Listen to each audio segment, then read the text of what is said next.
In theory, wet filament goes in and dry filament comes out. But does it really work? Let's test it.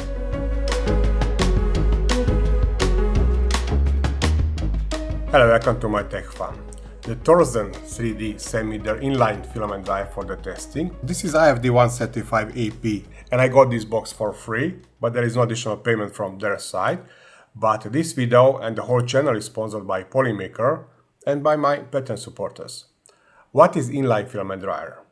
Well, if you want to dry the filament, usually we place the whole spool in some heated box, that's the filament dryer, leave it there a few hours, sometimes even days, and after this, hopefully it will be dried, at least outer loops. Now, the inline filament dryer dries only segment of the filament before it enters into the printer. Let's see a few specifications from the website. It uses 30-watt polyimide heater, which can heat up the temperature up to 190 degrees Celsius, and it uses 4 liter per minute air circulation pump. Now I'm curious if this fish tank pump can be replaced with some radial blower fan, because it is much quieter and probably even cheaper. And there is a nice animation on their website and YouTube channel which explains how this operates, so I will not include it here in my video. In the meantime, I got some additional information from the company. They told me that this tariff and cost increase affected the production, which is quite limited at this moment, and they're working on the solution, but they're also waiting for my results to see if they want to invest further energy into this concept or not. This is quite big responsibility of my side, and I will do my best to do the most accurate and objective testings and experiments. They also mentioned that the patent was granted in October 2025, which is good news. Let's see what's in the box. So this is the main unit with the control box, and there is the air pump inside. This is the inline dryer part. This is the input for the air and input and exit for the filaments. There are some desiccants inside. We have the user manual, Teflon tube, mounting straps, and this is AC power adapter with the output of 12 volts and 5 amperes. I think that a good working inline filament dryer is a very big thing in 3D printing. I'm not sure if you are familiar, but there are filament types which are more sensitive to moisture. PETG, TPU, especially nylon. But also I noticed that fiber reinforcing will increase this moisture sensitivity. For example, glass fiber ABS. Separately, ABS or glass fibers are not so sensitive to moisture, but together as a filament, it is. Maybe because of those gaps which will appear between the fibers and the base material. For example, Qidi ABS-GF. I really like that filament, it's in the core version, but every time if I want to use it, I have to dry it. Otherwise I will get very ugly surface, dimensional inaccuracy, it will be over extruded and similar. With PETG we can notice the stringing, similar with the TPU, so that's why drying is very important. And I hate when I have to print something from technical filaments, I have to wait, 6-12 hours or sometimes even several days with the nylon before I can start with the printing. And if inline filament dryer could work, then basically I can just start the printing, and during the inline drying it will be dried, and theoretically I should have better quality. Now I understand that this may not work with some very sensitive filaments, probably, I am talking before any testing yet, but I have a feeling that maybe pre-drying, a shorter pre-drying, let's say 6 hours instead of 2 days for some nylons, and then later printing using the inline filament dryer will result much better print quality. But as I mentioned, these are my initial thoughts, but I didn't do any experimenting yet. But now let's play a little bit with numbers. Let's say the traveling speed is 100 mm per second. In that case, with these parameters, the flow would be 8 cubic millimeters per second. And from this we can calculate the speed of the filament in the extruder, which will be 3.3 mm per second.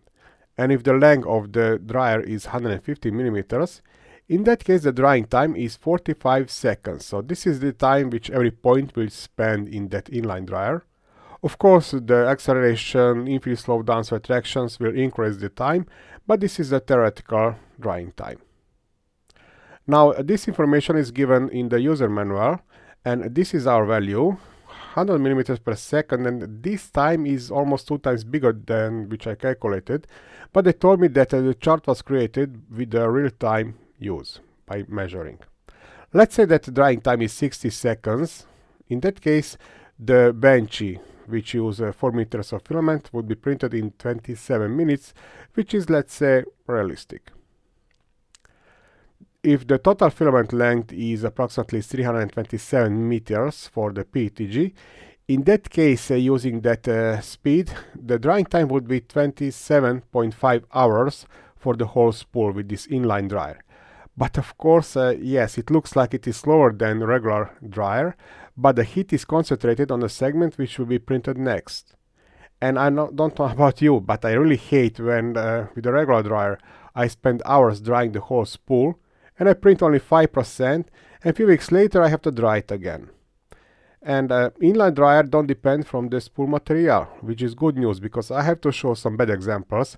For example, Qidi PET-GF or BQPA CarbonCore25.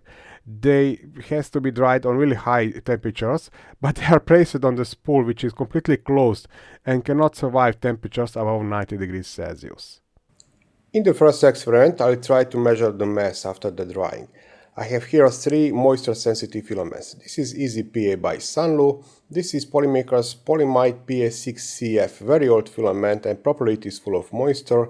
And this is BQ CarbonCore25 PA, based on PA12, which is less sensitive to moisture compared to the PA6. But on this spool, I wasn't able to dry it in that review video. It is completely closed and the spool is sensitive. I couldn't dry it above 90 degrees Celsius. It was damaged, so I tried 12 hours. So we will see if I will be able to dry it with the inline dryer. And the good news is that inline drying is independent from the spool. It will be good to know their current moisture content, but I'm not able to measure it without drying the whole spool. But what can I do is just do some test prints with these filaments. Sunlu EasyPA. A lot of stringing and I can see quite ugly upper surface, but the measuring will be the most important part here. This is PETG CF, and I noticed that it has a lot of oozing. I will show it to you later, and that's resulting in this big stringing. And the final result. Now let me show you that oozing. I will extrude some filament, and when it stops with extruding, I will cut it.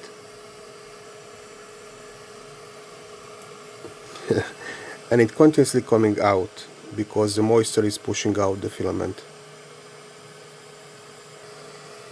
And only after, I don't know, 10 seconds, 15 seconds it stops maybe. And BQPA CarbonCore25. Even without measuring, it is quite obvious that the filaments are full of moisture, because in this first test I want to measure the mass of the filament directly before and after drying, and later I will try to dry the filament and reprint these test objects. In measuring I will try to be very accurate. I'm avoiding the elephant foot, but also I will try to avoid this seams line because it is usually bigger because of the stringing. Actually, this is not bad, 20.1. 99.58, so it has some shrinking. And now let's calculate the scale factor and, more important, the constant offset, which will tell us how much overextrusion we have with these filaments. This method is explained in my separate video. Let's start with the shrinking value. Less important for us currently, but interesting data for the Polymaker PETG around 100%, and basically it doesn't shrink, and this is my experience. I could print this in my review video on open printer, but actually these values are more important for us and quite big values, not too big, but even then I can see in worse condition is this PA carbon core, and from this the EasyPA is the best, but still full of moisture because theoretically this should be 0 if the filament is dry.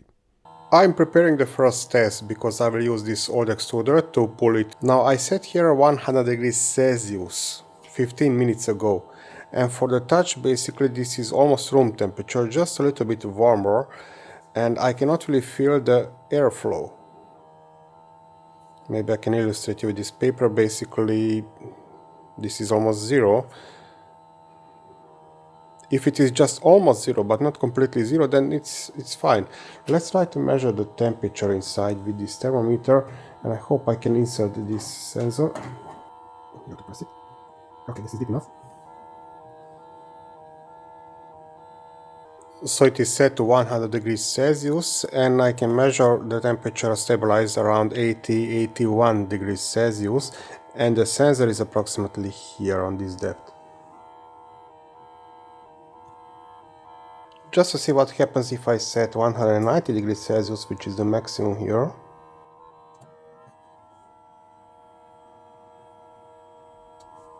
Maybe I should start some timer, but it is heating quite fast. It slowed down a little bit with the heating, but interesting, the temperatures are much closer to each other now. Difference is maybe 7 degrees Celsius. The temperature stabilized 190 degrees Celsius according to their sensor, according to mine between 185 and 186, which is quite accurate, so the temperature is fine. Only that airflow I would like to be a little bit stronger. I cannot really feel it. And interesting, for the touch, it's completely fine. I mean, let's check with the thermal camera. So it is still set to 190 degrees Celsius, and according to my sensor it is 185 approximately. And actually that adapter for my laptop is warmer than the dryer itself. 42 degrees Celsius outside, and on the connection it is maybe 60-55. Okay, let's reduce the temperature. Just quick check of the set speed. This is 151 millimeters.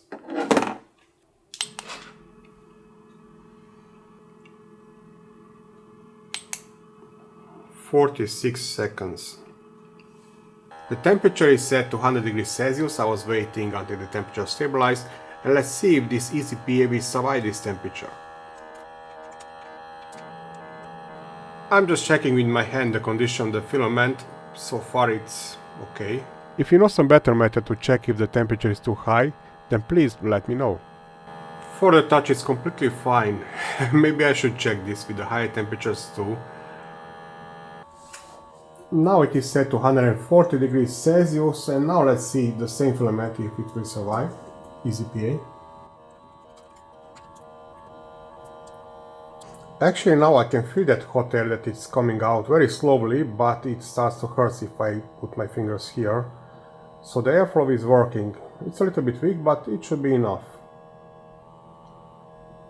About the filament, it feels okay so far, but I don't really dare to go too much higher because this filament don't have fibers. Okay, it is almost out now, yes.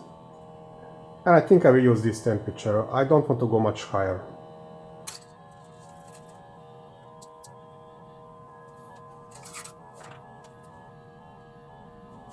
This is the mark, and I will cut it at this mark, so I know that this length is fully dried.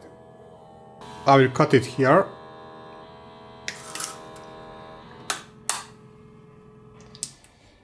So this length is dried, and this one not, only I will cut the part which was in dryer.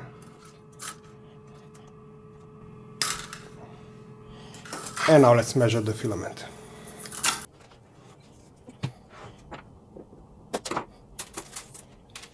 Same length, zeroing,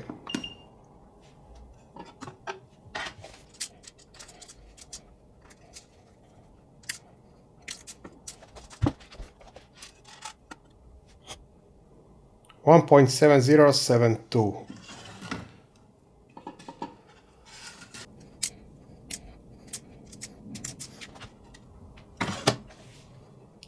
(1.6819). The difference is approximately 1.5%, which is very promising.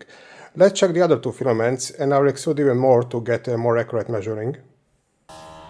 And now BQ CarbonCore25, and the set temperature is also 140 degrees. The temperature stabilized. And for the touch it's okay, but as I mentioned, I don't dare to go much higher than 140 degrees Celsius. There is a white mark, and from here it is fully dried. Now let's cut it. This is the dry side, and this is not dried.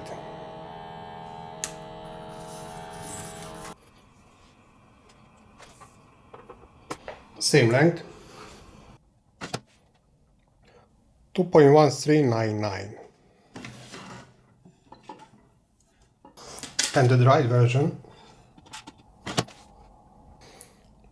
2.1338. And this time the reduction is only 0.3% approximately. I'm curious if we will see this difference in the print quality too later. But we have one more filament. There is the white mark. And it's absolutely fine. Cut the fully dried part. Interesting to see how twisted is on this side and how straight is after extruding and heating. Okay, now let's cut the dry and wet sides.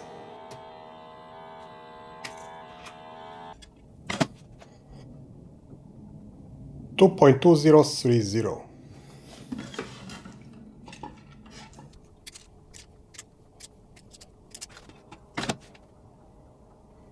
.1981. And now the reduction was only 0.22%, which I think is not really enough. But this was the scientific part, and now let's see everything in the practice. This means I will print using this inline dryer. I was thinking a lot about some better testing method. I couldn't sleep last night, and this is my concept. Let me know what do you think about it. This was my test equipment, and I was checking the filament after drying with my hand only. I used only a segment of the filament, but we can add some weight or maybe the whole spool. And let's say we add two pulleys on each side, and one of them will be the rotary encoder. And if we connect it with some Arduino, we can follow if they are synchronized or not. And if not, then that temperature may be too big. Budget solution would be, for example, to add some dial on them, and until they move together, that's fine. And when they move out from the synchronization, then the temperature is again too high. Let me show you my current setup before I rotate the printer into place. So I'm using external spool holder. It's on rollers, and that's the inline dryer. And it goes into the eSun carbon, where I'm not using the AMS. And I'm using this printer because the PET after the inline dryer is much shorter compared to the H2 printers. There are two important things I have to pay attention. One is that the membrane printers have quite long preparation time, so I cannot set immediately the highest temperature here because the filament will just stay in and it may be too much for the filament. And the second is when it starts with the printing, there is approximately 0.8 meters of the filament which is not dried, so I print some kind of purge object and then I will start my main printing. These are my main objects, and this box is just a purge object. As you can see, I'm printing by object, so first that purge box will be printed and only then it will start with the main parts. And I calculated approximately the size of this object is 20 by 30 by 10 millimeters, and with this it will use approximately 1 meter of filament. And I'm increasing the drying temperature immediately when it starts printing of this object. And when it will be printed, the main object will be printed with dried filament. It started with the printing, and now I increase the temperature to 140 degrees Celsius, and I have to be here at the end because this will not stop automatically. Now, because of the Teflon tube, the hot path is a little bit longer, but of course the heating is only inside the dryer. It finished the purge object, and now it started with the main parts. It's finished, but it doesn't look better. Yes, I have to turn off. Polymaker PETG CF is the next filament. It started with the purge object and I increased the temperatures to 150 degrees Celsius. It's finished a few seconds ago. I will analyze it later, but it looks better than the first one. Yes. And Sunlu Easy PA, 140 degrees Celsius. And actually it looks quite clean, but I will analyze it later. From here looks promising, but let's take a closer look. And here they are. I already measured them. Here you can see the table, and I could measure some small reduction in that C constant offset, but I think the difference is negligible. So that's better if we analyze them visually. Now on the BQ and the Sunlu, I cannot really see any changes visually, but with this Polymaker, look at this. From basically useless, it became, let's say, usable, but still far from perfect. But now let's analyze these purge blocks. These are the top surfaces, And well, in first two cases they are quite acceptable, only with the BQ it's a little bit uglier, but more important is this side surface, because don't forget it should start with undried filament on the bottom and on the top it should be fully dried. But what I'm missing here is to see any changes, but this surface is completely constant from the bottom until the top. So something what I predicted, that using only inline dryer is not enough to dry the nylon if it was not stored properly. But I think combination maybe with the regular dryer and later using the inline dryer would give us better results. But this will not be tested in this video. But we are still far from the end, so let's move on.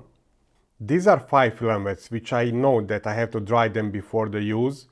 And relatively short drying, 6 hours on 65 degrees Celsius is usually enough.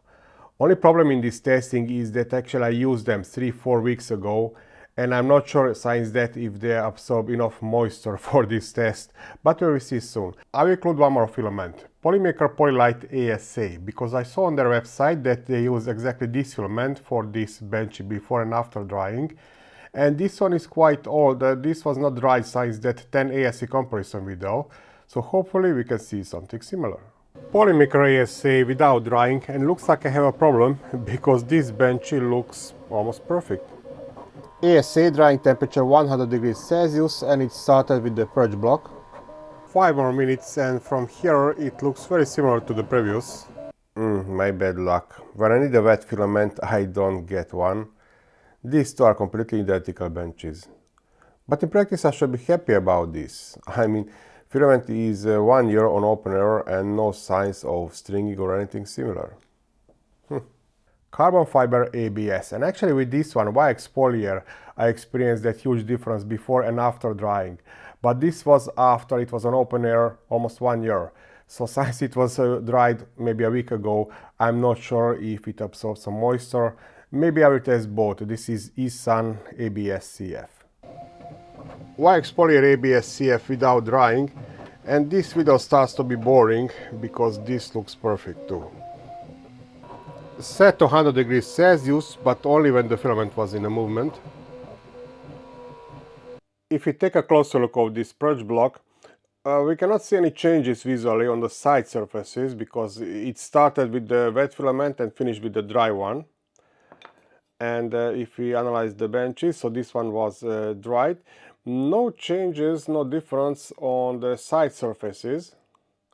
But I notice on top surface, pay attention to the floor of the benchy, I can see some difference, not big but clearly visible.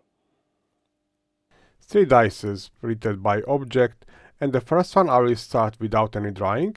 On the second one I will turn on the drying, but it needs time to get there. And the third one will be completely with the dried filament. This is the last layer on the first dice without drying. Set to 100 degrees Celsius, and the second dice will be started with undried filament and theoretically at the end it will be dried. The marking is very important here, 1, 2 and 3. Side surfaces not dried, started with not dried and it was fully dried on the top, and this one is printed from fully dried filament. But no visual changes on the side surfaces, on this one in the middle. But let's check the top surface. And again, I'm not sure if you can see this on the screen too. These two are very similar and just a little bit better than this one. So the difference is minimal, but clearly noticeable. Qidi UltraABS-GF25. I really like this filament, this is the core version, and this is how surface looks like if it is not dried properly. Qidi ABS-GF. Set to 100 degrees Celsius, and soon it will start the next object. So the second one will be partly dried. And again they are marked 1, 2 and 3. Again not dried, dried on the top and fully dried. No visual changes on the side surface. With bare eyes I cannot see any difference on the top surfaces too. Theoretically this top surface is not dried, but they are very similar in this case. And quite good actually. Qidi PET-GF, and I didn't use this filament half years now. And I know that it has to be dried before the printing, so hopefully we will see some difference if this method works. Last layer on the first object.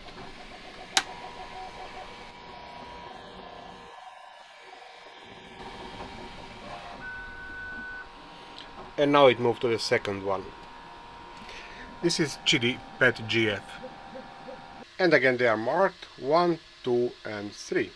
Fully dried, not dried, and again visually I cannot see any transition on the one in the middle. Let's check the top surfaces. Hard to tell, maybe these two are just a little bit better than this one. Decide yourself, here's a closer picture. Only a few small points I can see some minimal difference. BQ PETG CarbonCore25, and here I also experienced huge difference before and after drying. Only problem is that last time it was dried in that review video, 3 or 4 weeks ago, and I'm not sure since that if it gets some water or not. PETG started with the printing, and I will set the temperature to 75 degrees Celsius, a little bit risky, but I want to see some results. This is the last layer. Visually I cannot see any difference, but I will measure it later, and I have to turn off the heater because 75 is too much for the PETG.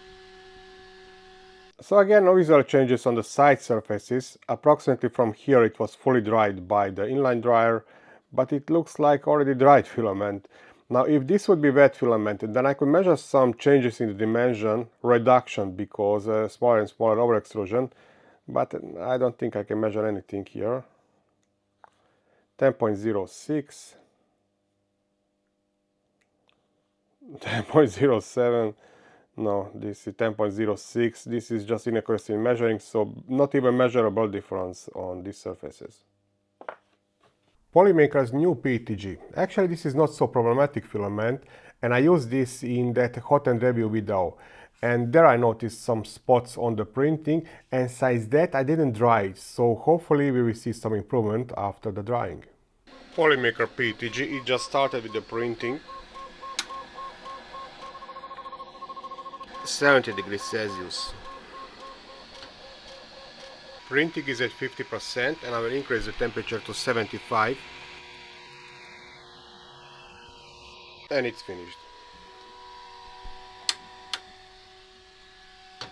Yeah, this will be hard to present on the camera, I'm not sure if it is visible, but these are those points, and I cannot see that their number is reduced closer to the top. So again, visually, no differences from wet to dry filament. Let's try some TPU. I used this one maybe a year ago, so it will start without drying the stringing tower, and later it should be dried on the top. It started. Set to 70 degrees Celsius. I think first time I can see some obvious changes on this stringing test, but let's wait until it's fully printed. I'm recording on the build plate because I don't want to break the strings, and this is what I was looking for all the time. So approximately at here it was 1 meter filament, and then the dry filament reached the extruder, and from here it looks like a dry filament. I'm not sure how much you can see on the screen, but yes, with the TPU this really works. I want to try one more TPU, and then I remember that I have this one sitting here in this wet basement more than a year now, and it's in this resealable bag, but this is not really 100% protection, so let's try this one. Also set to 75 degrees Celsius. It looks like it stopped with the stringing on the same height, but of course I will analyze it when it is finished. I'm not sure which background is the best here, but exactly on the same height it stopped with the stringing, so with the TPU looks like the method works.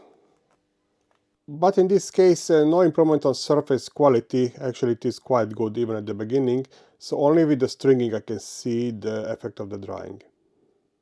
I don't even remember when was my video longer than 30 minutes. I know it's a problem. I'm getting these kind of messages more and more often, so I apologize from the Z generation. I just cannot compress this big amount of the informations in one short or TikTok video. I tried, it's not working. Now let's talk about operating with this inline dryer. First of all, I don't really like this noise from the fish tank pump. Those 4 liters per minute doesn't sound like a big flow. So maybe some kind of radial fan would be enough here. It is quieter, cheaper, flow can be even bigger. Only I'm not sure if the pressure would be enough to push the air through that silica gel. But even in this case with this fish tank pump, that flow is very minimal. I can almost not feel it with my fingers. And a bigger flow would be important for better drying.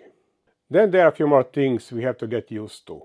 First of all, if we want to use those maximal possible drying temperatures, we have to pay attention that the filament is moving inside the dryer.